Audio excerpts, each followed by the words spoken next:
Assalamualaikum warahmatullahi wabarakatuh. Alhamdulillah rabbil alamin wa bihi nasta'in wa nusalli wa nusallim wa nubarik ala nabiyyina Muhammadin wa alihi wa sahbihi ajma'in wa ba'd. Ikhwani wa akhwati fillah, insyaallah kembali kita melanjutkan pembahasan dari kitab Zadul Mustaqni' fi Ikhtisarul Muqni' yang sekarang masuk bab as-sabah setelah kita sebelumnya menjelaskan al-furud, yaitu ashabul furud yang mendapatkan warisan dengan 1/2 atau 2/3 atau 1/4 atau 1/8 atau 1/3 atau 1/6 yang dijelaskan oleh Allah Azza wa Jalla di dalam Al-Quran surat An-Nisa ayat 11, kemudian 12, dan di ayat 176 masih di surat An-Nisa. Bila masing-masing mereka sudah mendapatkan sepernya dan masih ada sisa, maka sisa ini untuk siapa? Untuk as-sabah. Siapa mereka as-sabah? Ini yang akan kita pelajari pada pagi ini. Dan seperti ini cara membagi warisan berdasarkan sabda Nabi Shallallahu Alaihi Wasallam diriwayatkan oleh Ibn Abbas dari Nabi Sallallahu Alaihi Wasallam bahwa Nabi bersabda yang dikeluarkan oleh Bukhari dalam sahihnya, alhiqul fara'idha bi ahliha fama baqiya fali aula rajulin dzakar.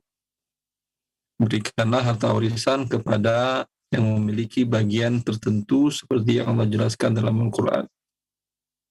Bila ada sisa, maka untuk laki-laki yang terdekat dengan si mayat. Sekarang, siapa itu laki-laki yang terdekat? Ini yang kita bahas pada pertemuan kali ini. Fal-taqra Syekh. نعم ست. بسم الله قال المؤلف رحمه الله تعالى باب العصبات وهم كل من لو انفرد أخذ المال بجهة واحدة ومع ذي فرد يأخذ ما بقي. Bab asabah, mereka adalah setiap man law infarada akhadal mal bijihatin wahidah, yaitu setiap orang dari ahli waris yang apabila bersendiri maka dia mengambil harta secara keseluruhan, dan apabila bersama dengan ahli waris yang lain zawil furud maka dia mengambil yang sisanya. Ini jelas asabah itu orang-orang yang kalau dia sendirian, walaupun dari satu jihah dia mengambil keseluruhan harta. Bisa mengambil keseluruhan harta. Kalau hanya seorang anak perempuan sendirian, karena anak perempuan bukan asabah, dia tidak bisa mengambil keseluruhan harta menurut sebagian para ulama. Kecuali para ulama yang mengatakan ada jarod. Tapi kalau asabah, dia sendirian, tidak ada ashabul furud, maka seluruh harta bisa untuk dia walaupun dia sendirian. Dan asabah ini mengambil sisa kalau ada ashabul furud, yaitu orang-orang yang ditentukan oleh Allah Azza wa Jalla pembagiannya dalam kitabnya. Baik. Pasti Syekh. Fa'akrabuhum ibnuna summa ibnuhu wa in nazal. Dan akrabuhum, yang terdekat di antara mereka adalah ibnun, yaitu anak laki-laki, summa ibnuhu, kemudian anak dari anak laki-laki, anak laki-laki dari anak laki-laki, wa in nazal, dan terus ke bawah. Summal abu, kemudian ayah, summal jaddu, kemudian kakek, wa in ala, terus ke atas, ma adamil akhili abawaini aw li ab, dengan syarat tidak ada saudara seayah dan seibu atau saudara seayah. Summa huma, siapa? Summa huma. Kemudian siapa keduanya? Nah. Ya. Siapa mereka para asabah tadi? Sini mu'alif menjelaskan, yaitu dimulai dan ini berurutan. Bila yang paling dekat ada, sisanya tidak dapat. Siapa mereka ini? Pertama urutannya adalah anak laki-laki. Ini asabah bin nafs ya. Nanti akan ada asabah bil ghair dan ada asabah mal ghair. Ini yang kita bahas sekarang, asabah ma'an nafs. Dengan dirinya sendiri dia menjadi asabah. Sama anak laki-laki dari yang meninggal. Kemudian bila anak laki-laki tidak ada, berpindah kepada asabah selanjutnya, yaitu cucu laki-laki dari garis anak laki-laki. Ya. Sampai ke bawahnya. Anak laki-laki dari cucu laki-laki juga seterusnya. Thumma al-ab. Kemudian ke atasnya, bila cucu tidak ada, ke bawah tidak ada, baru berpindah asabah ke atas urutannya. Ayah dari yang meninggal. Kemudian ayah dari ayah. Dan begitu seterusnya melalui jalur laki-laki seluruhnya. Adapun ayah dari ibu atau kakek dari jalur ibu tidak menjadi asabah, dia menjadi zawil arham. Baik. Di sini mu'alif kembali mengingatkan bahwa kakek bila bersama saudara sebapak seibu dan saudara sebapak menjadi asabah. Ini berdasarkan perkataan mazhab Al-Hambali yang marjuh, yang lemah, yang telah kita bahas tentang permasalahan kakek dengan saudara kandung dan saudara sebapak. Pendapat yang terkuat dalam mazhab jumhur para ulama, di mana kakek dapat, sedangkan saudara-saudari tidak dapat bila ada kakek. Maka di sini juga demikian urutannya. Menurut pendapat yang rajih, tentu kakek tanpa embel-embel. Ya, kakek tanpa embel-embel. Kemudian summa huma. Kemudian mereka berdua. Mereka berdua adalah saudara sekandung, seayah seibu, dan saudara seayah. Wasil Syekh. Nah, Ustaz. Summa huma yaitu, dan kemudian keduanya yaitu saudara sekandung dan saudara seayah. Summa banuhuma abada. Kemudian anak-anak mereka, yaitu anak-anak dari saudara sekandung dan saudara seayah. Summa ammun li abawain. Kemudian paman seayah dan seibu. Summa li ab. Paman seayah seibu gimana maksudnya, Ustaz? Paman seayah seibu itu artinya paman kakek dan nenek sama dengan ayah Anda. Coba kita buatkan ininya. Bagannya mungkin biar lebih jelas.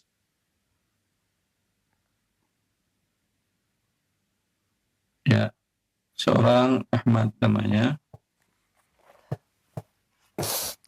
Ahmad anak dari Ali.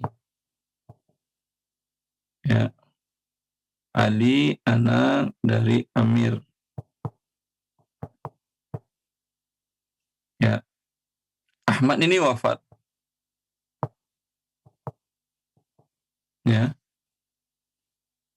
Ayah dari Ahmad adalah Ali. Ya. Ali ini ayahnya adalah Amir, kakek. Kemudian Amir ini punya anak laki-laki. Selain Ali, ada juga umpamanya Faiz. Ada kemudian Saleh. Ya. Amir ini punya istri namanya umpamanya Salma. Ini anak mereka berdua, anak mereka. Ya. Ini yang maksudnya, dan ada juga Amir nikah dengan Sarah, punya anak laki-laki juga, umpamanya Qamar. Ya, Qamar. Ini Faiz dan Saleh, paman dari si Ahmad ini, seayah seibu dengan Ali. Maksudnya kakek dan neneknya sama dengan Ali. Adapun Qamar ini paman seayah dengan Ali ini, dengan Ahmad ini. Cukup jelas Ustaz? Wazi Ustaz. Nah, hasil. Summa banuhuma kadzalika. Demikian juga anak-anak keduanya. Summa a'mamu abihi li abawain. Kemudian paman-paman dari ayahnya. Satu nenek dan satu kakek. Siapa itu? Nah, Ustaz? Paman dari ayahnya, Iya, saudara kakek. sahih Ustaz. Ya, kemudian Summa li maksudnya abin. paman dari ayahnya itu saudara kakek. Terus Summa li abin. Kemudian sekakek, enam Ustaz. Satu. seuyut lah, Ya, seuyut. seuyut. Terus kakek. Kemudian anak-anak mereka. Kemudian a'mamu jaddihi, yaitu paman-paman dari kakeknya. Summa Ini subhanallah. summa Mungkin di banuhum Indonesia kadzalik. tidak ada lagi. Naam, Ustaz. Baik. Kemudian anak-anak mereka. Naam. Ya. Ini mungkin di Indonesia jarang ada yang sampai orang yang masih hidup sampai kakek-kakeknya. Ya, kalau tadi adalah paman sekakek. Coba kita lihat lagi tadi baik. Ini Ahmad, Ali, Faiz, Soleh, Komar. Ini paman dari Ahmad. Sekarang Amir ini ke atas ada orang tuanya. Namanya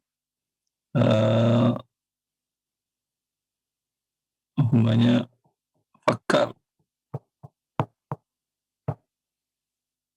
Pamannya. Dan Fakar selain Amir, dia juga punya anak pamannya Mahmud. Ini yang dimaksud di sini adalah paman dari ayah Mahmud ini. Yang satu Uyud namanya ini. Ya. Dari si Ahmad ini yang meninggal. Ya. Berarti saudara kakek Ahmad ini. Begitu urutannya. Ya. Allahu a'lam. La yarithu banu abin a'lam ma bani abin aqrab walau nazalu. Dan tidak mewariskan banu abin a'la, anak-anak dari ayah yang terjauh. Nah, maksud ma bani Ya. abin aqrab, bersama dengan anak-anak ayah yang lebih dekat. Fa akhun li ab aula min amin. Dan ayah saudara seayah lebih utama untuk mendapatkan harta daripada paman. Wabnihi, dan anaknya. Wabni akhin li abawain, dan anak dari saudara seayah dan seibu, atau dalam hal ini senenek dan sekakek. Naam. Wa huwa au ibni akhin li abin, atau ibnu akh li ab, yaitu anak saudara seayah. Aula min ibni akhin li abawain, lebih utama daripada anak dari saudara sekandung. Wa ma'al istiwa yuqaddimu man li abawain, dan apabila mereka yuqaddamu man li abawain. Wa ma'al istiwa, dan apabila mereka dalam satu level namsat. Ya. Yuqaddamu man li abawain, didahulukan atau dikedepankan saudara sekandung. Nah, fa in udima asaba an-nasab waritha al-mu'tik thumma asabatuhu. Dan apabila tidak ada asabah an-nasab, maka warisan jatuh ke al-mu'tik thumma asabatuhu. Al-mu'tik yang dimerdekakan, namsad. Yang memerdekakan. Nah, dan warisan jatuh kepada yang memerdekakan, kemudian asabahnya. Nah, Ya. Ini mu'alif menjelaskan kaidah di sini dalam masalah paman dan anak-anak paman, dan saudara dan anak-anak saudara. Ya la yarithu, begitu tadi sampai di situ sebenarnya. sahih, Ustaz. La yarithu. La yarithu banu abin a'la ma'a bani abin aqrab wa Nah. in nazalu. Anak dari ayah yang paling tinggi, Ya. yang paling jauh, bersama keberadaan anak dari ayah yang lebih dekat kepada si mayit. Siap. Ya, itu tidak mewarisi anak dari ayah yang lebih jauh, sekalipun wa in nazalu, sekalipun dia lebih turun ke bawah lebih dekat. Allahu a'lam. Ini coba kita jelaskan dalam tulisan tadi. Di sini muallif mengatakan la yarithu banu abin a'la. Anak dari ayahnya yang posisinya di atas, berarti saudara. Umpama Fakar punya anak Mahmud, punya anak juga Karim.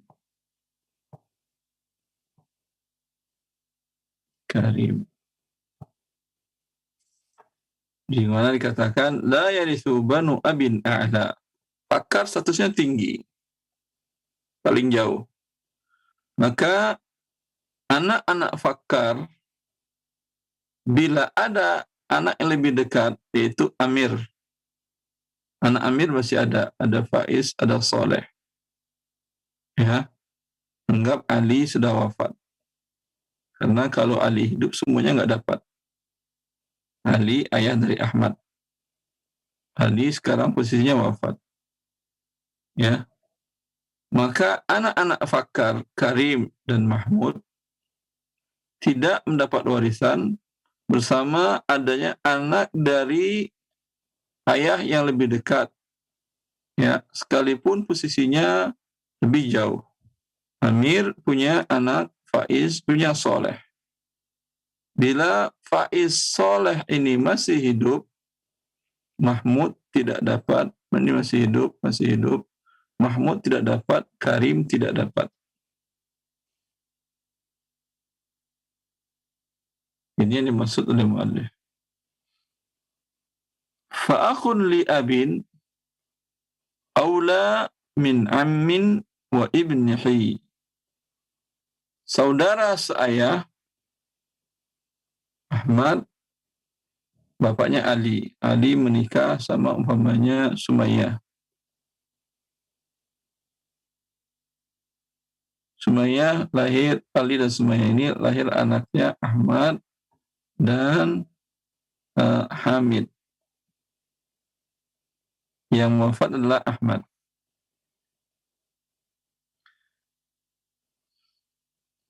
Di sini muallif mengatakan fa'akhun li abin aula min am. Saudara yang seayah lebih didahulukan daripada paman. Dengan Sumayyah lahir Ahmad. Ali menikah dua istrinya selain Sumayyah. Dia punya anak dinamakan sini Hamad.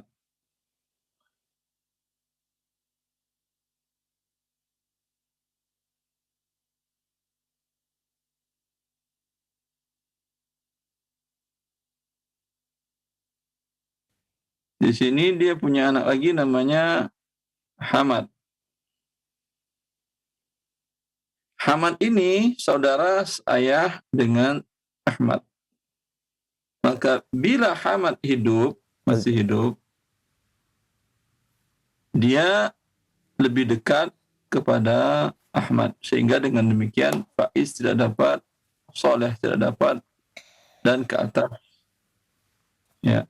Dan dan Mahmud dan Karim juga tidak dapat. Seperti itu.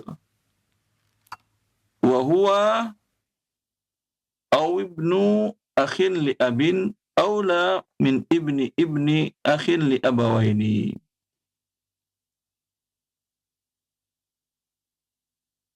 Wa huwa aula wa ibnu akhin, anak dari saudara laki-laki seayah, lebih dekat posisinya daripada anak-anak saudara seayah seibu.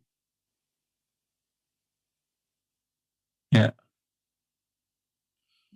anak laki-laki saudara saya. Hamad ini punya anak namanya Tidak terlihat Ustaz, Suhail. tulisannya. Tidak terlihat. Terlihat? Tidak Ustaz, terlalu kiri. Yang Hamad terlihat?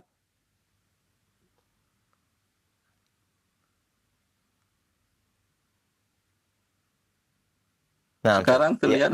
Wadih Ustaz, sekarang terlihat. Ya, dia punya anak di sini namanya tadi Karim. Karim sudah tadi.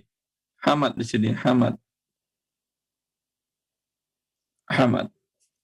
Kemudian Hamad punya anak namanya siapa, kita kasih nama Ustaz? Suhail. Nah. Muhammad Suhail.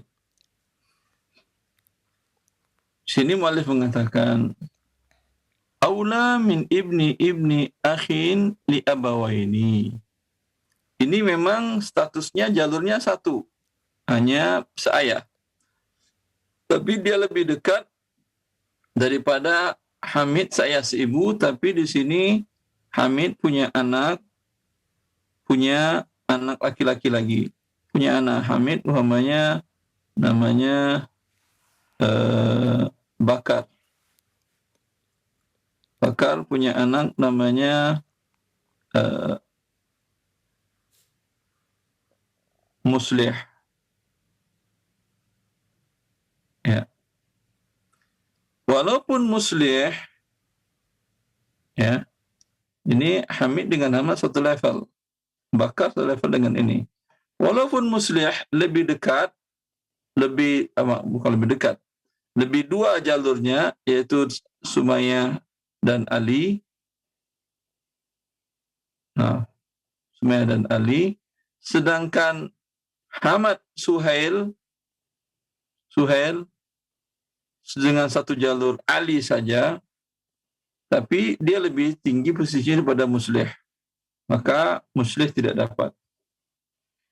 Wa ma'al istiwa yuqaddam al-abawaini. Bila satu level, Suhail dengan Bakar satu level, maka tentu yang didahulukan adalah Bakar, Suhail tidak dapat. Jelas ini Ustaz ya? Lihat levelnya, kalau satu level, lihat jihanya, dua jihah kah, ayah ibu, atau seayah saja. Kalau satu level, tentu ya ayah ibu lebih didahulukan. Tapi kalau di bawah levelnya, ya tentu yang di atas level lebih dahulukan walaupun cuman seayah saja. Fa in udima asabatun nasab warisal mu'tiku thumma asabatuhu. Apabila ahli waris yang nasab tidak ada, maka yang menjadi ahli warisnya adalah orang yang memerdekakannya. Andai dahulu dia adalah budak, kemudian dimerdekakan, dan sekarang dia wafat dan punya harta. Dan asabah, dia tidak ada anak dari anak, cucu dari anak cucu laki-laki dan anak laki-laki tidak ada, sampai ke bawah pun tidak ada. Kemudian ayahnya sudah wafat, ayah dari ayahnya pun sudah wafat, kakeknya, kemudian saudaranya seayah seibu pun sudah wafat atau tidak ada, atau saudara seayah tidak ada atau memang sudah wafat, kemudian anak dari saudara seayah seibu tidak ada, anak dari saudara seayah tidak ada, kemudian paman saudara ayahnya tidak ada, kemudian anak dari paman pun sudah tidak ada, anak laki-laki dari paman tidak ada, kemudian paman dari bapaknya, itu saudara kakek laki-laki dari jalur laki-laki tidak ada, anak dari saudara kakek laki-laki juga tidak ada, ya, baru pindah ahli warisnya kepada orang yang memerdekakannya. Kalau andai dia dulu adalah budak. Kalau dia bukan budak, manusia merdeka, hanya sampai di situ. Terjadi perbedaan pendapat para ulama dalam hal ini. Sebagian telah mengatakan dalam mazhab Syafi'i umpamanya bahwa sisa hartanya tadi diberikan kepada Baitul Mal, yaitu kas negara, dengan syarat apabila kas negara itu muntazim. Muntazim itu teratur, berjalan dengan baik. Dan dalam konteks kita kaum muslimin yang tinggal di Indonesia tidak ada Baitul Mal. Negara kita tidak memiliki Baitul Mal. Maka diberikan kemana? Pilih pendapat yang kedua, pendapat sebagian para ulama yang mengatakan sisanya dikembalikan kepada ashabul furud. Dinamakan dengan rad masalahnya. Ya, Naam, cukup Ustaz. yakfi Ustaz, alhamdulillah. Baik, alhamdulillah, jazakumullah khair Ustaz atas penjelasan. Demikian pendengar dan pemirsa Roja TV terkait dengan penjelasan bagian daripada asobah dan rinciannya dalam gambar Ustaz jelaskan. Alhamdulillah, dan kita berikan kesempatan untuk selanjutnya dalam soal sesi jawab bagi Anda yang ingin memperdalam pembahasan terkait dengan asobah ini. Silakan kami buka pertanyaan. Kita akan terima via telepon terlebih dahulu. Silakan. Baik, halo. Iya, sudah masuk, silakan. Halo, Assalamualaikum. Waalaikumsalam warahmatullahi wabarakatuh. Dengan siapa, Umu di mana? Iya, dengan Umu Salma di Jakarta Timur. Silakan Umu Salma. Ustadz, saya mau tanya, begini Ustadz, kan suami saya terlibat penggelapan uang di kantornya. Ini dugaan sementara dari instansi pemerintahan ya. Tapi sebenarnya suami saya udah bilang kalau uang itu dia cairkan tapi tidak dia pakai, tapi dia kasih ke atasan-atasan di instansi tersebut gitu. Nah, tapi karena memang di audit yang dipersalahkan itu adalah suami saya, maka suami saya kan untuk menggantikan uang itu secepatnya dia mau menjual rumah, Ustadz. Nah, sedangkan rumah itu kan itu kan rumah milik kita berdua. Jadi suami saya mau pinjam di bank konvensional yang mana saya sudah tahu hukumnya kalau pinjam uang di bank itu adalah riba dan sangat terlarang ya. Tapi suami saya bersikeras kalau dia mau tetap minjam uang di bank, dan saya dipaksa untuk menandatangani surat pengajuan untuk peminjaman tersebut. Kalau saya tidak mau, dia bilang dia akan menceraikan saya. Dan ancamannya seperti itu karena sudah tidak ada pilihan lain, dia harus membayar hutang-hutangnya itu, dan jaminannya rumah yang kita miliki, Ustadz. Bagaimana Ustadz sikap saya untuk masalah yang saya hadapin sekarang ini?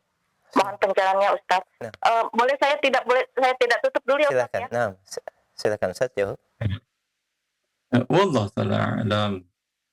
Terkadang sebagian manusia bila terlanjur berbuat kesalahan, berbuat khilaf, dia bukannya kembali kepada Allah Azza wa Jal, tapi sebuah kekhilafan, sebuah kesalahan, dia buat kesalahan baru, yang kemudian mengundang dosa baru lagi, mengundang dosa baru lagi yang lainnya. Ini mungkin yang diingatkan oleh para ulama, jangan pernah berani berbuat dosa sekecil apapun, karena dia akan memanggil teman-temannya yang lain untuk seseorang melakukannya. Maka ingatkan suami Anda kepada Allah Azza wa Jal, ini bagian dari tipu daya syaitan. Anda terlanjur berbuat kesalahan, harusnya bertobat kepada Allah Azza wa Jal. Minta ampun kepada Allah Azza wa Jal. Tapi karena dia berkaitan dengan hak manusia dan bahkan hak negara, umpamanya instansi, maka Anda wajib membayarnya. Kalau tidak Anda bayar di dunia, bayar di akhirat. Kemudian, bagaimana cara membayarnya? Ini suatu dosa sudah terlanjur dilakukan. Jangan membuat dosa yang baru lagi, yang dosanya juga sangat besar dan bukan kecil. Itu dosa memakan harta riba. Atau memberi makan riba, mendapat kutukan dari Allah dan Rasulnya. Dan perang melawan Allah dan Rasulnya. Ya. Kemudian malah mengancam untuk menceraikan istri. Ini kesalahan yang fatal lagi. Ya, memang begitu syaitan memperdaya manusia sedikit demi sedikit, sehingga hal-hal yang signifikan, yang sangat penting dan mendasar dalam kehidupan, sendi-sendi pokok kehidupan dihancurkan oleh satu dosa yang pertama dilakukan tadi.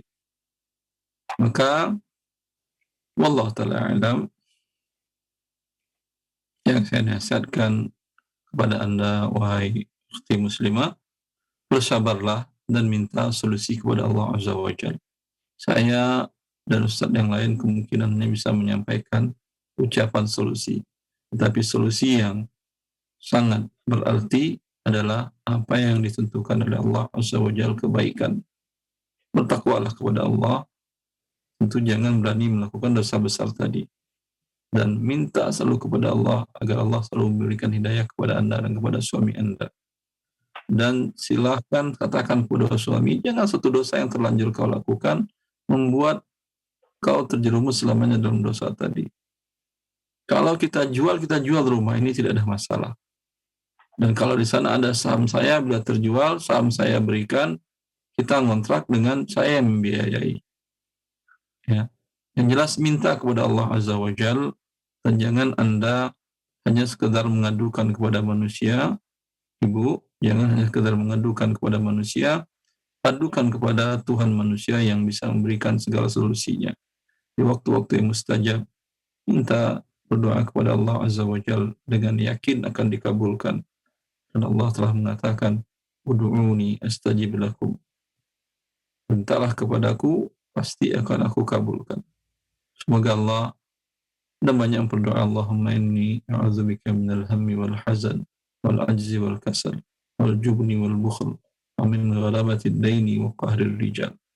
Perbanyak baca doa tersebut, semoga Allah mengangkatkan keluh kesah Anda, kesedihan Anda, dan penguasaan orang terhadap diri suami dan diri Anda. Cukup ya Umu, jadi kita berikan kesempatan bagi yang lain. Jadi Ustaz, jadi intinya saya tetap itu ya, tetap tidak menuruti untuk menandatangani ya Ustaz ya. Kalau Anda turuti, Anda dan suami Anda jatuh kepada dosa perbuatan baru. Suami Anda berbuat riba, Anda yang sebelumnya tidak terbawa pun terkena berbuat riba. Dan itu sebuah dosa besar. Nah. Jelas, Ibu. Maka nasihati suami dengan sabar, dengan baik. Kemudian yang lebih penting dari itu adalah berdoa kepada Allah agar Allah memberikan solusi yang tidak dimurkainya. Kalau solusi suami tadi itu bukan solusi namanya. Itu mempercepat murka dan azab Allah turun kepada suami dan Anda sekeluarga. Saya kira tidak ada yang mau. Ya baik Ustaz. Jazakallah khairan Ustaz untuk pencerahannya. Assalamualaikum warahmatullahi wabarakatuh. Waalaikumsalam warahmatullahi wabarakatuh. Jazakallah khairan atas jawaban dan nasihat yang diberikan. Dan demikian Umu yang bertanya, semoga Allah berikan solusi dan jalan keluar dari permasalahan yang dihadapi. Barakallahu fiik wa jazakillah khairan. Kami berikan kesempatan yang kedua. Silahkan, sudah masuk. Ya. Assalamualaikum. Waalaikumsalam warahmatullahi wabarakatuh. Dengan siapa? Bapak di mana? Dengan Mawah di Kepulauan Riau. Baik, silahkan. Akhi, fadhal. Langsung ya? Naam, silahkan. Assalamualaikum Ustaz. Assalamualaikum warahmatullahi. Gini Pak Ustaz. Saya pernah berencanakan mewakaf sebidang tanah untuk pembangunan musala. Jadi sudah 10 tahunan ini masyarakat setempat termasuk RW-nya sepertinya tidak merespon. Nah, jadi bagaimana sebaiknya tanah tersebut, Pak Ustaz? Daripada terbengkalai, semak belukar, bagaimana sebaiknya? Karena masyarakat itu tidak melalui Pak RW, tidak ada respon sama sekali sudah 10 tahunan ini Pak Ustaz. Apakah saya boleh menarik balik wakaf itu atau bagaimana sebaiknya menurut syar'i? Demikian Pak Ustaz, saya tunggu jawabannya. Bentar Pak, jangan ditutup Pak. Iya. Ya. Bapak sudah mengucapkan bahwa tanah ini saya wakafkan atau belum? Saya mengatakan secara resmi tidak juga. Saya bilang Pak RW, saya merencanakan ingin menyerahkan. Sebentar Pak, jangan terlalu panjang. Berarti Bapak hanya berencana kan ya, belum berikrar berwakaf? Belum ikrar belum Pak, cuma mengatakan ya, kalau ya udah. Baik. Kalau hanya sekedar berencana dalam syariat, kalau rencana itu tidak ada konsekuensinya. Oh gitu Pak. Beda kalau Anda mengatakan kepada istri Anda atau kepada siapapun, itu tanah yang situ sudah saya wakafkan. Sudah saya wakafkan untuk dibangun di atasnya masjid. Baik masjidnya jami', tempat sholat Jumat, atau masjidnya tidak ada Jumatan tapi masjid. Itu berarti sudah wakaf, tidak bisa ditarik. Sebentar. Ada saya katakan kepada Dan istri dan anak-anak saya, ada saya katakan satu bidang tanah yang di kebun itu kalau abah masih hidup, itu abah akan wakafkan. Tapi kalau abah ada meninggal, itu tidak ikrar namanya. Kalau abah hidup, abah wakafkan, itu tidak. Kalau itu tidak. Kalau yang ikrar itu sudah pernah Anda ucapkan, itu tanah di situ sudah abah wakafkan untuk dibangun masjid. Pernah? oh gitu Pak ya. Jadi belum. Coba ingat-ingat lagi. Kalaupun pernah, tetapi ternyata di sana orang-orang tidak memberikan tanggapan dan Anda pun tidak mempunyai kemampuan untuk membangunnya, hanya kemampuan tanah saja. Ya, coba Anda cari tahu. Anda cari tahu di daerah lain yang komplek perumahan lain yang mereka punya lahan sudah dan bangunan yang mereka tidak ada. Dan di sana umpamanya jamaah yang akan melakukan sholat berjamaah di sana. Sehingga lebih bermanfaat. Ini boleh tanah ini Anda jual, walaupun sudah ikrar tadi, sudah Anda katakan, itu sudah abah wakafkan. Itu boleh Anda jual, Anda pindahkan ke tempat yang lebih bermanfaat. So, kalau saya jual tidak saya manfaatkan begitu, gimana boleh tak Pak? Kalau Anda belum berikrar tadi, boleh. Anda jual, uangnya Anda pakai untuk kehidupan sehari-hari, boleh. Oh, jadi kalau belum Anda mengatakan, ini tanah sudah saya wakafkan. Jadi mohon maaf Pak, kalau yang ikrar yang dimaksud itu macam mana Pak, yang semestinya itu Pak, ucapannya itu Pak? Yang semestinya ucapannya Anda mengatakan tanah itu sudah saya wakafkan, atau tanah itu telah saya wakafkan, atau tanah itu statusnya wakaf. Tapi kalau ucapan kalau berencana nanti, itu tidak ada konsekuensi dalam syariat. Itu saja. Sebenarnya sudah 10 tahun Pak terbengkalai, kasihan kan? Baik, cukup jelas ya Pak jawaban dari Ustaz, insyaallah. Nah, baik, jazakallah khair kepada pendengar kita, barakallah fiik. Dan kita berikan kesempatan kembali masih di via telepon. Dan bagi Anda yang baru bergabung dalam pembahasan bab waris secara khusus, kita persilakan kita angkat kembali. Halo. Iya, sudah masuk, silakan. Halo, selamat pagi. Assalamualaikum warahmatullahi wabarakatuh. Waalaikumsalam warahmatullahi wabarakatuh. Silakan Pak, dengan siapa di mana? Dengan hamba Allah yang ada di Bali, Pak. Ahlan, silakan pertanyaannya Pak. Saya bekerja di salah satu perusahaan swasta yang ada di Bali. Di sini saya sebagai selaku karyawan menerima bantuan BSU dari pemerintah, tapi diharuskan. BSU itu apa? Ya, halo. BSU itu apa? BPJS Pak, BPJS Ketenagakerjaan, bantuan dari pemerintah. Tapi harus buka rekening tabungan di bank konvensional. Gimana itu Pak? Saya ingin tanya. Untuk rekening gaji atau untuk rekening apa itu? Rekening karena dicairkan uang bantuannya itu Pak, rekening di bank konvensional. Kalau bank-bank ini nggak ada di apa itu? Di setiap karyawannya itu harus buka di bank konvensional katanya. Kalau mau ngambil uang dari bantuan pemerintah itu gimana Pak? Hak Anda atau bantuan? Itu bantuan. Anda itu sebentar. Hak Anda itu maksudnya uang Anda dulu dipotong untuk iuran BPJS Ketenagakerjaan umpamanya, itu hak Anda. Kalau memang atau gaji Anda sudah memberikan jasa sehingga Anda berhak dapat gaji. Kalau mereka mengatakan demikian dan Anda sudah berusaha maksimal dan tidak bisa, ya apa boleh buat, ini darurat, namanya hilang hak Anda. Ya.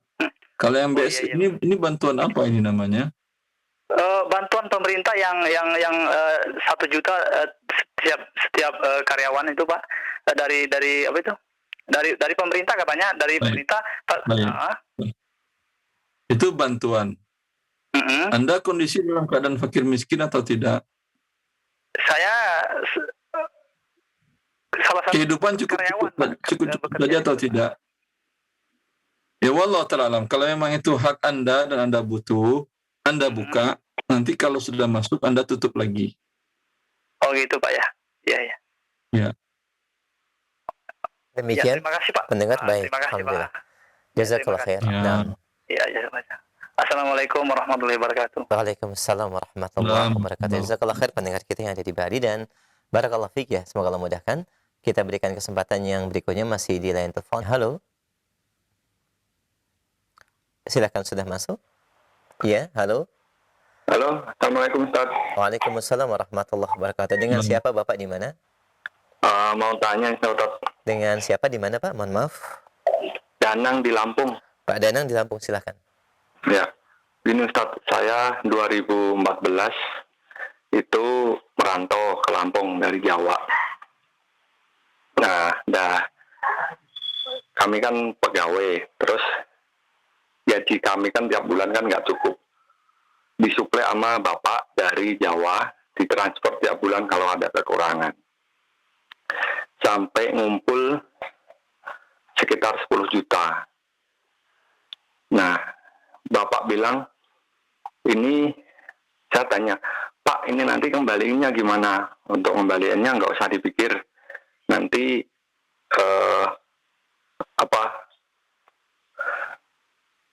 kalau bapak sudah tidak bisa bekerja, nanti diganti dengan nasi 1 piring tiap hari. Bahasanya seperti itu Ustaz. Nah, pada tahun 2016 bapak meninggal. Nah, uang itu apakah menjadi harta waris? Kami kan 3 bersaudara, harus dibagi ke keluarga atau gimana Ustaz? Saudara-saudara yang lain dapat uang juga? Tidak? Tidak Ustaz, tidak. Baik.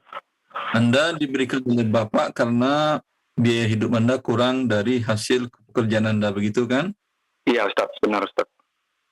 Itu bagian dari nafkah, tidak perlu Anda keluarkan lagi. Oh iya Ustaz, iya Ustaz. Itu nafkah orang tua kepada anaknya. Walaupun anak sudah bekerja, Ustaz, walaupun anak sudah bekerja. Iya. Takutnya kakak sama adik kan bertanya-tanya nanti, ini yang satu ini. Kalau yang sampaikan, kalau namanya nafkah sesuai kebutuhan. Kalau kakak dan adik Anda di waktu itu kehidupannya juga kurang, tapi ayah tidak membantunya, itu iya. Ayah berdosa. Harusnya di satu dikasih nafkah, yang lain dikasih nafkah juga. Iya. Tapi kalau yang dua, kakak dan adik Anda, saudara Anda yang lain, nafkahnya berkecukupan, ya, maka ayah Anda boleh atau wajib memberikan nafkah kepada Anda. Ya Ustaz, nah Ustaz. Ya. Nah. Terima kasih Ustaz jawabannya. Jazakumullah khair. Assalamualaikum warahmatullahi wabarakatuh. Waalaikumsalam warahmatullahi wabarakatuh. Jazakallah khair Pak yang ada di Lampung, barakallah fiik. Baik, kami masih berikan kesempatan pertanyaan via telepon sebelum kami akan dari chat WhatsApp. Kita sapa kembali penanya selanjutnya. Halo. Halo, Assalamualaikum Ustaz. Waalaikumsalam warahmatullahi wabarakatuh. Dengan siapa Bapak, di mana? Sama Edi dari Bandung. Pak Edi di Bandung, silakan Pak. Mau nanya Ustaz, ini kalau kita kan ada saudara yang kerja di bank konvensional Ustaz ya. Suami istri kerja di bank konvensional. Terus sering bawa makanan ke rumah, sering ngasih ke rumah. Itu kita boleh makan atau nggak, halal untuk dimakan sama kita nggak Ustaz? Wallahu a'lam. Saya lebih condong pendapat sebagian para ulama dan pendapat Syekh Shalih bin Fauzan Al-Fauzan. Beliau berpendapat dan sebagian para ulama yang lain bahwa ini tidak boleh dimakan. Dan nasihati dia. Kewajiban Anda menasihati dia untuk meninggalkan pekerjaannya yang diharamkan, yang dimurkai oleh Allah Azza wa Jalla. Dan konsekuensi dari menasihati tentu Anda tidak makan. Kalau Anda nasihati kemudian Anda makan juga, ya berarti kan tidak tidak cocok dengan nasihat Anda.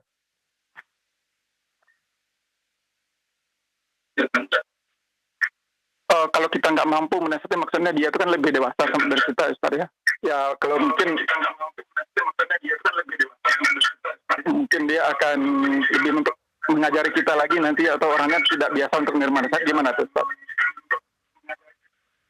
Nasihat itu tidak mesti Anda yang berbicara. Kalau Anda sungkan dan malu dan segala macam, Anda tinggal ambil sekarang dari buku, Anda foto bagian itu saja yang menjelaskan bahwa bekerja di lembaga keuangan diharamkan oleh para ulama dunia dari 5 muktamar internasional yang dihadiri oleh ratusan para ulama dunia.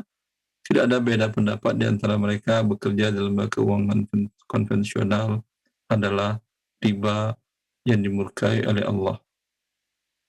Kalau mereka bilang apa-apaan sih internasional, Anda berikan juga fatwa Dewan Syariah Nasional MUI yang mengharamkan lembaga keuangan konvensional.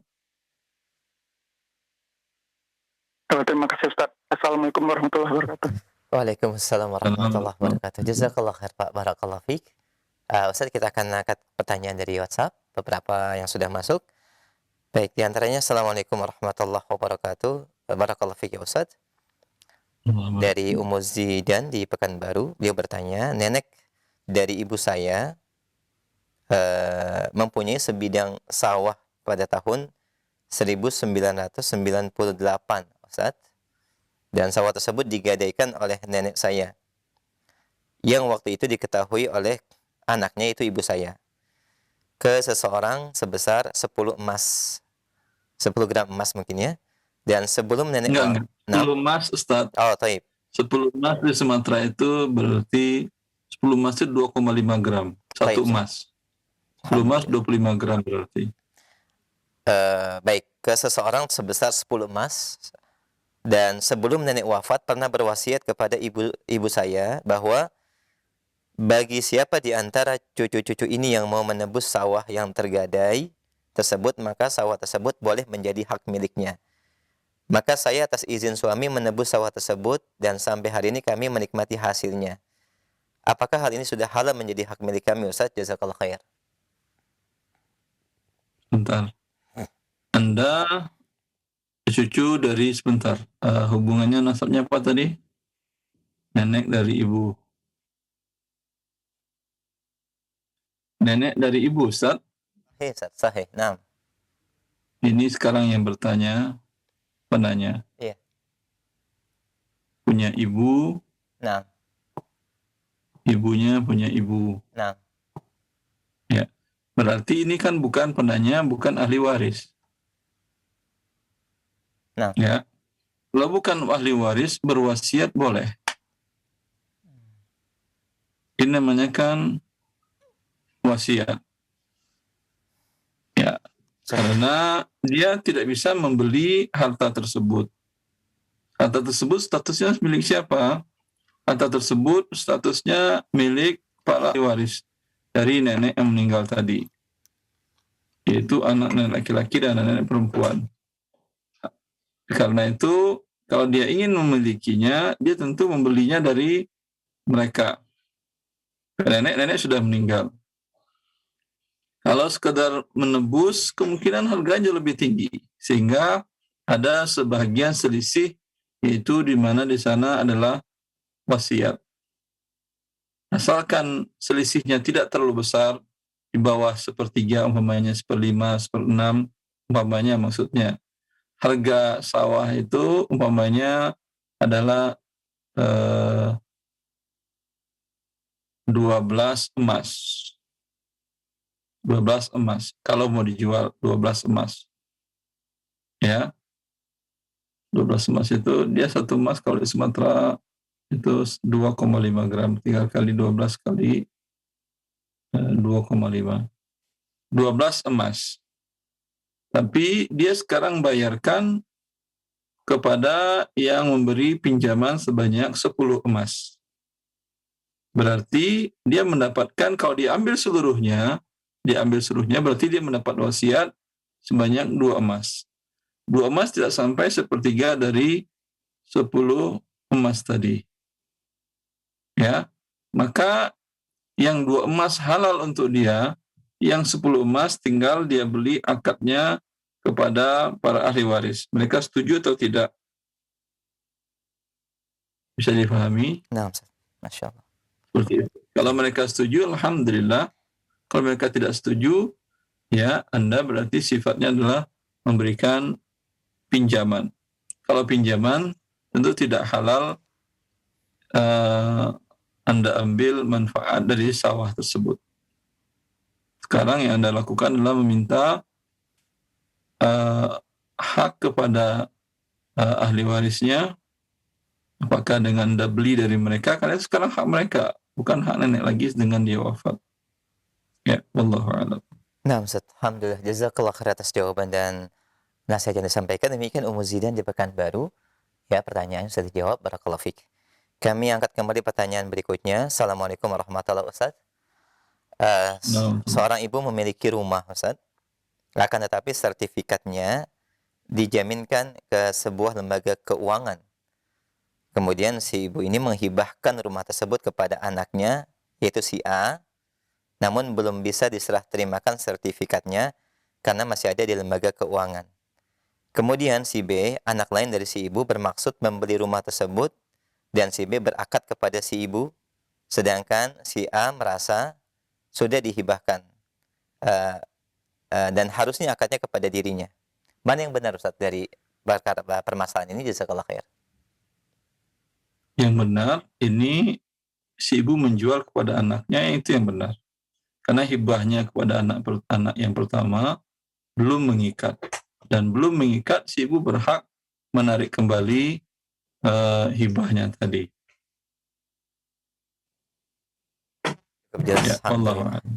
Jazakallah khair, Ustaz. Demikian penanya yang bertanya, sudah dijawab pertanyaannya, barakallahu fik. Dan kami angkat kembali pertanyaan berikutnya dari pendengar yang lain. Beberapa pertanyaan sama disampaikan. Assalamualaikum warahmatullahi wabarakatuh.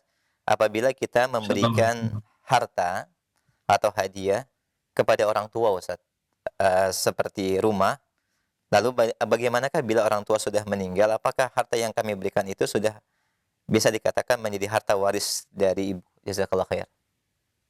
Kalau orang tua sudah menerimanya, dia tinggal di sana walaupun belum balik nama, dia tempatin, atau dia tidak tempatin, dia sewakan, tapi uangnya milik dia, berarti sudah dia terima itu rumah. Ketika dia wafat, tentu statusnya adalah harta warisan si orang tua tadi. Kecuali kalau dari awal umpamanya Anda hanya untuk manfaat orang tua, tentu Anda katakan, ini rumah saya pinjamkan kepada ayah dan ibu. Silakan ditempatin, anggap ini rumah mereka berdua. Pinjam shift statusnya. Ya, tapi kalau hibah seperti tadi. Wallahu a'lam. Dan yang ditanyakan karena hibah, maka dia statusnya menjadi waris bila sudah mereka terima.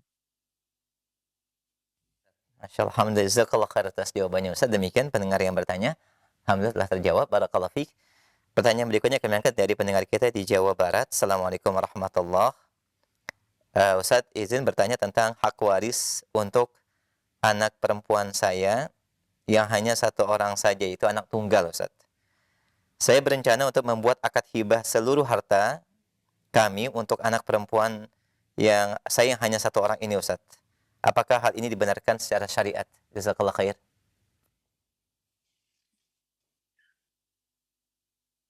Hibah keseluruhnya kepada anak, itu serah Anda, itu pilihan Anda. Tapi kalau hibah itu tidak mengikat kecuali sudah serah terima. Cuman dampaknya kalau sudah serah terima, Anda akan repot bila Anda masih membutuhkannya. Ternyata Allah memberikan umur lebih panjang kepada Anda daripada kepada anak. Ya, maka Allah Ta'ala alam. Ya, kalau Anda tanyakan mana yang lebih baik, biarkan sajalah berjalan. Nanti ketika Anda wafat, tidak ada yang rugi. Tidak ada, Allah yang memberikan kepada semua para ahli waris Anda. Kalau Anda punya saudara laki-laki, saudari perempuan, dapat dari warisan Anda tersebut. Anda juga memberikan manfaat kepada orang yang dekat rahimnya dengan Anda. Wallahu a'lam. Nah, Ustaz, jazakallah khair atas penjelasan dan jawabannya. Demikian pendengar yang bertanya sudah dijawab. Barakallahu fiik. Kami angkat kembali pertanyaan terkait dengan harta waris dari pendengar kita, Ibu Yusri di Surabaya. Beliau bertanya, Ibu mendapat warisan dari nenek Ustadz, dan nenek sudah meninggal 2005, adapun ibu meninggal tahun 2009, Ustadz. Pertanyaannya, ibu memiliki anak, yaitu 5 anak perempuan semua, dan ibu memiliki 2 saudara laki-laki. Bagaimana pembagiannya, Ustaz? Di mana kakak laki-laki punya 4 anak, 1 laki-laki dan 3 perempuan, dan adik laki-laki punya 1 anak dan 2 perempuan. Ayo. Dia minta bagaimana pembagiannya. Nah, Ustaz.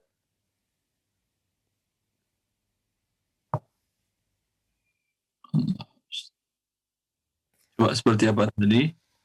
Ibu mendapatkan warisan dari nenek, Ustaz, dan ibu meninggal tahun 2009. Ibu wafat. Terus namanya ibu apa? Tidak disebutkan, Ustaz. Ibu fulana wafat. Nah. Terus Mempunyai anak perempuan 5. ahli warisnya 5 anak perempuan.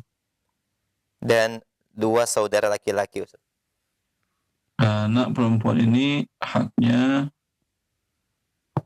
cuma 2/3. Nah. Maka ada sisa 1/3 untuk asobah. Asobah, ibu fulana tadi punya saudara laki-laki berapa? 2 saudara laki-laki, Ustaz. Saudari perempuan? Tidak ada, Ustaz. Tidak ada saudari perempuan? Tidak ada. Maka mengambil sisanya dibagi 2, bagi 2. Berarti 3, 2, 1. Ini 1 dibagi 2, berarti 2 dikali 3 sama dengan 6. Ada 2 dikali 2, 4, bagi masing-masing 1. Masing-masing saudara ibu, paman si ibu Anda, masing-masing mereka dapat 1/6, 1/6. Sisanya yang awalnya 4/6, untuk 5 anak perempuannya dibagi rata. Masya Allah. Baik, Ustaz. Alhamdulillah, dengan demikian Ummu Yusri di Surabaya bisa dilihat dan di foto pembagian warisan yang dijelaskan oleh Ustaz. Barakallahu fiik.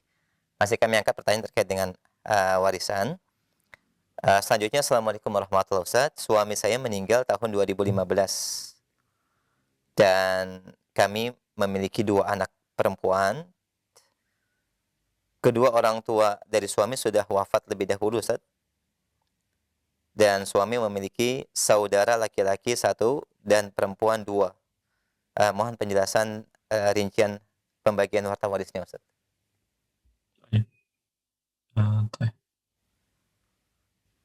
Ya.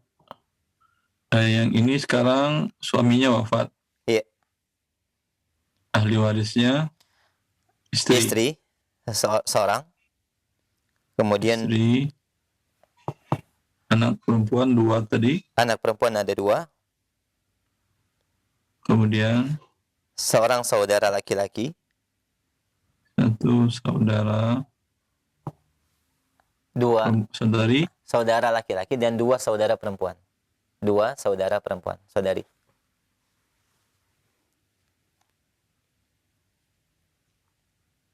Istri karena ada anak 1/8. 2 anak perempuan 2/3. Ini mereka asabah mendapatkan sisa. Berarti 8 dengan 3, KPK-nya 24. Dapat 24 bagi 8, 3. 24 bagi 3, 8 kali 2, 16. Sisanya 19, 24 dikurang 19, sisa 5. 5 akan dibagikan kepada saudara laki-laki 1, 2 bagian, 2 tambah 2, 4.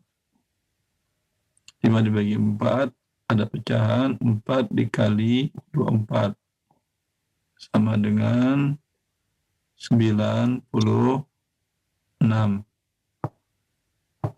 4 dikali 3 12 bersama 6. 4 dikali 16 berapa Ustaz? 64. Nah, Ustaz. 64. Kemudian di sini sudah laki-laki 10, sudah di perempuan masing-masing 5. Insyaallah. Ya.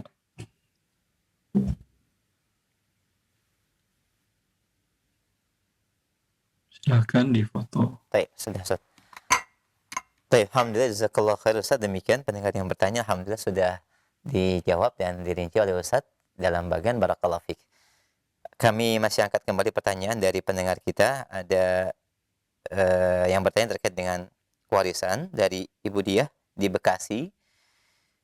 Beliau bertanya bagaimana Ustaz cara membagikan warisan di mana suami saya yang bernama Sutrisno wafat pada bulan Juli 2021 dan meninggalkan seorang istri, 5 anak, 3 laki-laki dan Bentar Ustaz. Sutrisno wafat di halaman selanjutnya. Sutrisno wafat. Bapak Sutrisno wafat Juli 2021 Ustaz.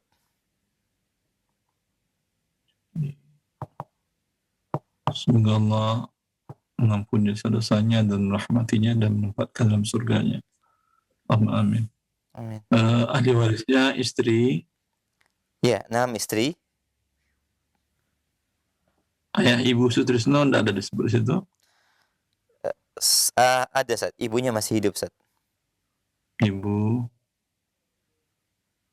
Terus Anak laki-laki 3 orang.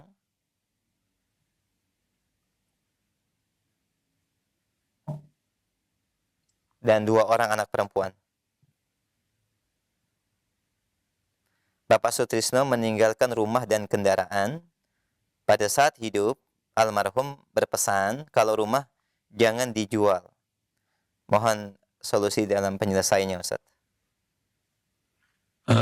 Pesannya tidak ada konsekuensi, tidak perlu dilakukan karena ini pesannya beliau, sedangkan Allah berpesan dalam Al-Quran, yusikumullah fi auladikum lidzakari mithlu hadzil unthayaini. Allah mewasiatkan kepada kalian.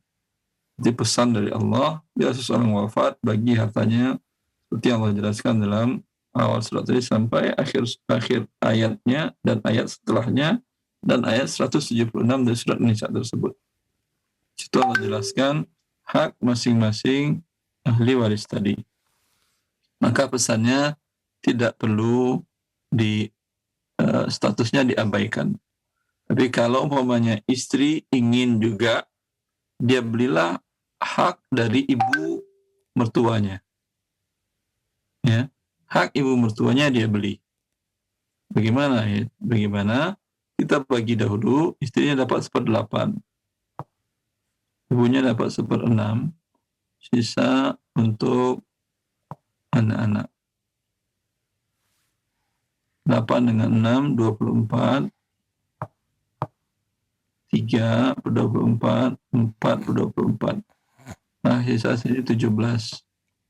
17 akan dibagikan 3 anak, 2 bagian. Berarti 6 tambah 2, 8. 17 bagi 8 ada pecahan. 8 kali 24.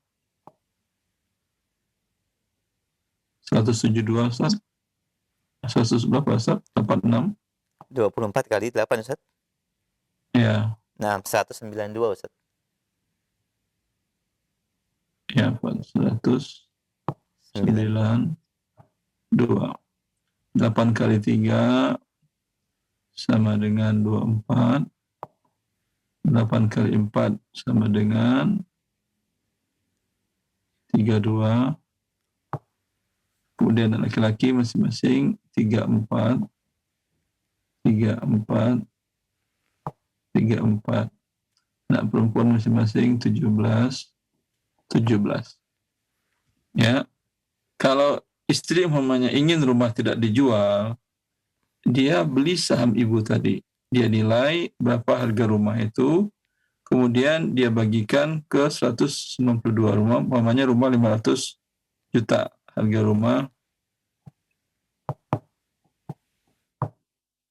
500 juta. 500 juta dibagi 192 berapa, Ustaz? 500 juta dibagi 92. 192. Oh, mohon maaf. 192. Dua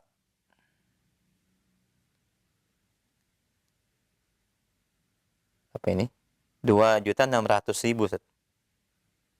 2,6 juta. Nah, Dia beli saham ibu 2,6 juta kali 32. dikali 32. Nah.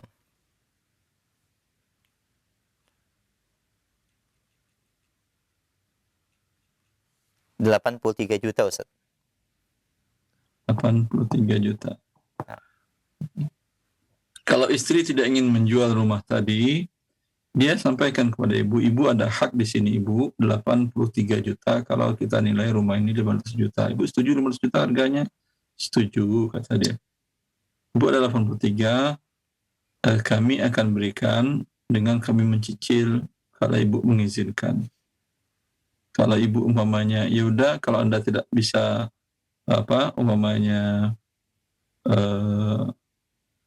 mencicilnya, minimal bayar uang sewa hak ibu, yaitu 1/6 dari rumah tadi. Kalau harga rumahnya disewa 600.000, berarti 100.000 Anda bayar ke ibu setiap bulan. Jelas. Tapi dengan syarat tentu Anda memiliki pemasukan yang lain untuk anak-anak ini. Tapi lihatlah, kalau anak-anak masih kecil, sebaiknya dijual aja, kemudian ngontrak atau tinggal di rumah yang lebih kecil, beli rumah lebih kecil umpamanya. Ya, yang terbaik. Wallahu a'lam. Baik, alhamdulillah. Jazakallah khair. Demikian yang bertanya, silakan nanti difoto kembali atau dilihat kembali. Barakallahu fiik wa jazakumullah khair. Demikian, dan Ustaz, kita berikan satu pertanyaan terakhir via telepon bagi Anda yang bertanya secara langsung. Dan kami sapa kembali. Halo. Silakan, sudah masuk. Assalamualaikum. Waalaikumsalam warahmatullah. Dengan siapa Bapak, di mana? Dari hamba-hamba dari Kalimantan, Pak. Silakan. Bapak, silakan pertanyaannya. Assalamualaikum, Ustaz. Waalaikumsalam warahmatullah. Pertanyaannya, saya kan tahun 2014 dihibahkan bapak saya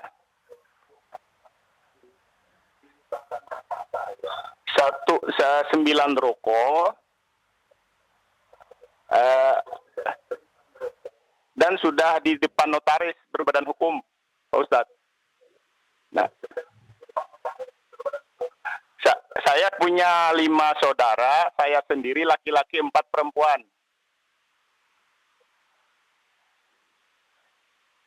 Nah, singkat kata, bapak saya meninggal tahun 2018.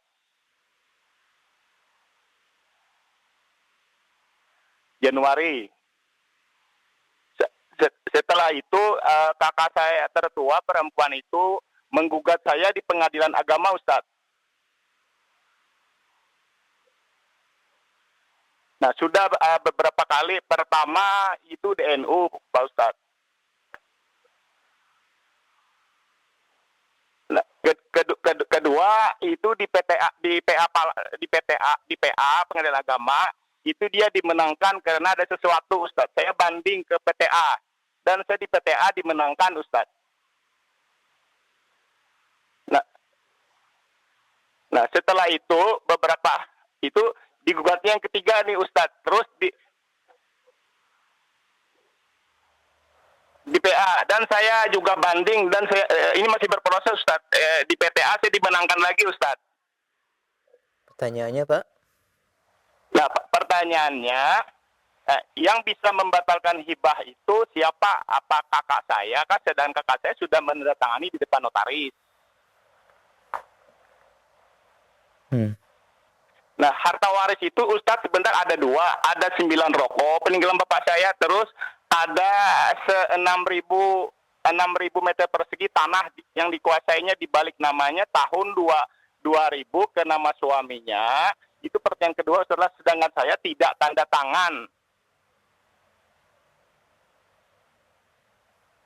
Nah, itu pertanyaannya Ustadz. Assalamualaikum warahmatullahi wabarakatuh. Makasih atas pencerahannya Ustadz. Ditunggu Pak, jangan ditutup dulu. Afwan. Ya udah. Jangan ditutup dulu Pak. Halo? Halo. Saya nggak paham yang 6.000 meter tadi apa maksudnya? Kenapa? Yang tanah 6.000 meter maksudnya apa? Hibah kepada kakak-kakak Anda atau? Nah, yang 6.000 itu dikuasainya tahun 2000 di balik nama. Kuasai siapa? Bon? Dikuasai siapa? Dikuasai kakak saya Rina yang menggugat saya, Pak Ustadz. Baik. Anda punya saudari 3? 5. Saya sendiri cowok 5. laki-laki. Anda laki-laki sendiri, saudari Anda 5 perempuan. Nah, tapi 2 meninggal sudah Ustadz, tinggal 3 yang hidup. 2 meninggal. Ya. Kemudian ayah Anda menghibahkan hanya untuk Anda. Pada anak-anak perempuannya yang lain dia tidak menghibahkankah? Tidak, tahun 2014 lagi Bapak hidup, saya dihibahkan karena si anak laki-laki. Karena tanah yang 6.000 itu sudah dikuasai kakak saya, Pak Ustadz. Sebentar, pertanyaan saya jawab dulu dengan iya dan tidak aja. Ayah Anda tidak menghibahkan kepada saudari-saudari Anda yang lain? Iya. Yang mereka saat itu masih hidup, tidak ya? Iya. Tidak menghibahkan. Maka kalau Anda ingin ayah Anda tidak dimurkai oleh Allah Azza wa Jalla, sebaiknya Anda jangan bersikukuh ya dengan hak kepemilikan 9 ruko tadi. Sebaiknya Anda berikanlah kepada mereka umpamanya yang tersisa, yang masih hidup, ya. Anda berikan umpamanya 1 orang 1 ruko, 1 orang 1 ruko. Kan tinggal lagi berapa orang? Berlagi tinggal 3. Ya, 6 bagi Anda kan cukup lebih banyak itu. Jelas. Daripada Anda bawa ke pengadilan. Ya. Sebentar Ustadz, harta waris itu 2 Ustadz.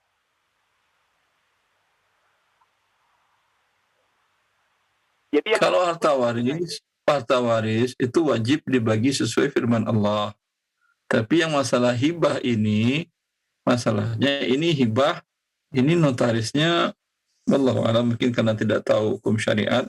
Kalau Nabi SAW diminta oleh ayah daripada Nu'man bin Bashir, itu Bashir, untuk Rasulullah menjadi saksi bahwa dia memberikan hibah kepada anaknya Nu'man. Maka Rasulullah SAW menanyakan, apakah seluruh anakmu kau berikan hibah yang sama? Dia mengatakan, tidak ya Rasulullah. Kata Rasulullah, Tashhid bihi ghairi fa inni la ushidu ala jawr. Aku tidak mau menjadi saksi. Ini adalah perbuatan yang zalim, di mana seorang ayah menzalimi anak-anaknya yang lain. Maka Rasulullah tidak mau. Ya, maka apa yang dilakukan oleh notaris dan apa yang dilakukan oleh ayah Anda tadi sebuah kezaliman. Dan Anda kalau Anda namanya berbakti sama orang tua, ingin berbakti yang sudah meninggal, maka sebaiknya Anda berbagi dan saling merelakan kepada saudari-saudari Anda yang masih hidup. Sehingga ya Anda tidak dimurkai oleh Allah Azza wa Jalla, di mana semuanya mendapat hibah yang sama. Adapun ahli waris, sudah jelas pembagiannya berdasarkan firman Allah, sisa harta dari harta ayah Anda dibagi dengan anak laki-laki 2 bagian, perempuan 1 bagian. Ya, cukup jelas ya Pak. Alhamdulillah. Nah. Sebentar Ustaz. Sedangkan itu harta waris itu Ustaz dua objek gitu loh. Yang 6.000 itu dikuasai kakak saya lebih gede nilai nominal uangnya Ustaz.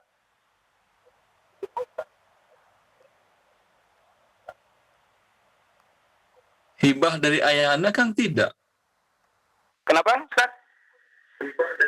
Tadi Anda mengatakan apakah Anda menghibahkan kepada yang lain, Anda katakan tidak.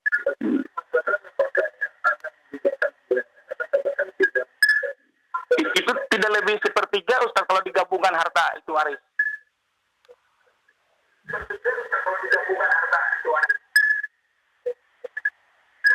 Bapak, tadi kan saya katakan itu kan bukan hibah, dikuasai oleh anak. Berarti kan ya